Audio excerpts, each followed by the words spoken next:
وەزیری بەرگری ئەمریکا جیمز ماتس بە سەردانێکی کە پێشتر ڕانەگەیەندرا بوو گەیشتە بەغدا بە مەبەستی نیشاندانی پشتیوانی بۆ هێزەکانی عێراق لە کاتێکدا دەستیان کردووە بە ئۆپراسیۆنی ڕزگارکردنی تەلعفەر لە دەستی داعش.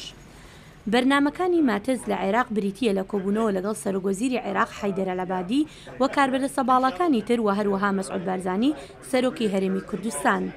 بەر لە بەڕێکەوتنی بۆ عێراق ماتز بە پەیامنێرانی گوت داعش کۆتایی پێدێت هەرچەندە هۆشداریشیدا کە ئەمە کاتی پێدەوێت.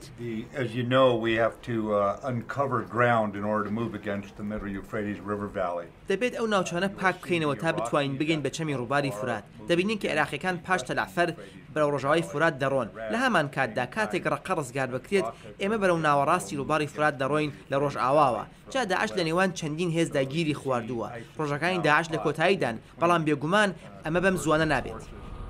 هێزەکانی عێراقی بە پشتیوانی هێزی هاوپەیمانان بە ڕێبەرایەتی ئەمریکا پێشۆچوونێکی بەرچاویان کردووە لە کاتێکدا هەتا دێت زیاتر نزیک دەبنەوە لە شارۆچکەی تەلعفەر لە ڕۆژاوای مووسڵ، بەڵام بەپێی شارەزایان بە بەراورد لەگەڵ مووسڵ چەکداری کەمتر لە تەلعفەرن. يعني داخل تلعفر المعلومات تشير إلى وجود بەپێی زانیاریەکانی لەناو تەلعفەرەوە هاتووە تونڕەوانی عەرەب و بیانیشی لێ و ژمارەیەک مۆڵگەی گرنگی داعشی لێیە.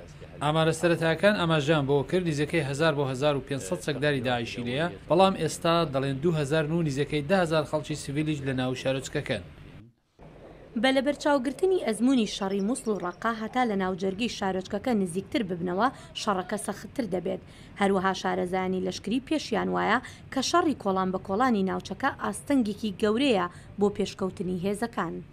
وهي عملية شاملة يعني لە ئاستی لەشکری و ئاسایشەوە ئەم ئۆپەراسیۆنە بەباشی ئامادەکاری بۆ کراوە و لە ئاستی ڕزگاریکردنی سیڤیلیش. ئامادەکاریەکانی بۆ ئەم ئۆپەراسیۆنە لە پاش ڕزگارکردنی مووسڵەوە دەستی پێکرد.